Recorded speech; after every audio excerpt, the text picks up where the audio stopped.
George Soros and NAACP leading a full frontal assault on all Tea Partiers with the website meant to expose what they claim is extremism and racism in the Tea Party movement.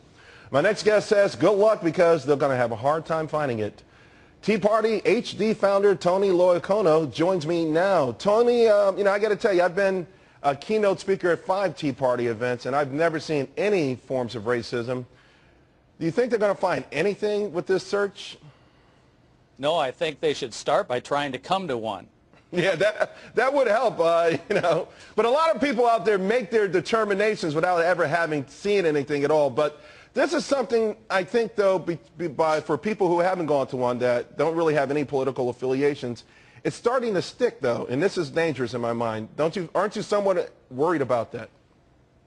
Yeah, I think that we need a full and fair discussion. I mean, George Soros says it's essential to democracy, and I think that that's probably one of the most key points, is to have a full discussion on it.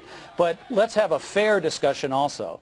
And I think there's a lot of people out there that would like to have a fair discussion on it. But you can't have the type of approach that is being used today by the NAACP and now this Tea Party ticker that is trying to bring on things that really are not happening on a day-in, day-out basis at Tea Party movement events.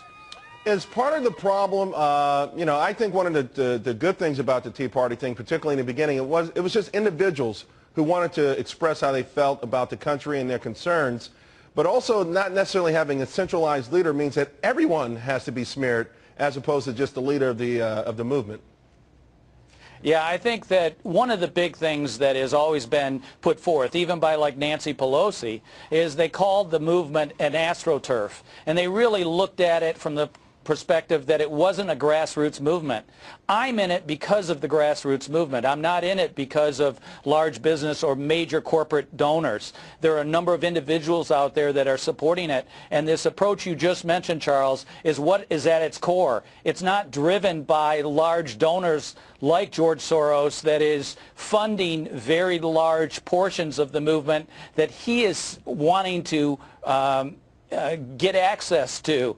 I think it's very important to know that we are not an astroturf-driven approach to the candidacy of a number of individuals. We are grassroots-driven. Now, the flip side of that also is that when it began, it was also anti-establishment, and it feels like a lot of establishment politicians have hitched their wagon to the movement and even been trying to become the de facto leaders of it. Does that bother you at all as well?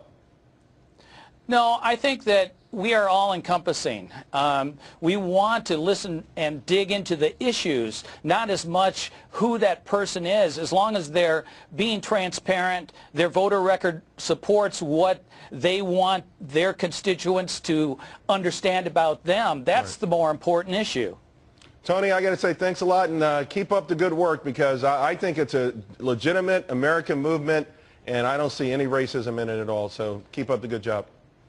Well, one last thing, George Soros says the worse the situation becomes, the less it takes to turn it around. And maybe because we're bringing this to the surface, we can start turning this around. Okay, just keep fighting. That's all I can say.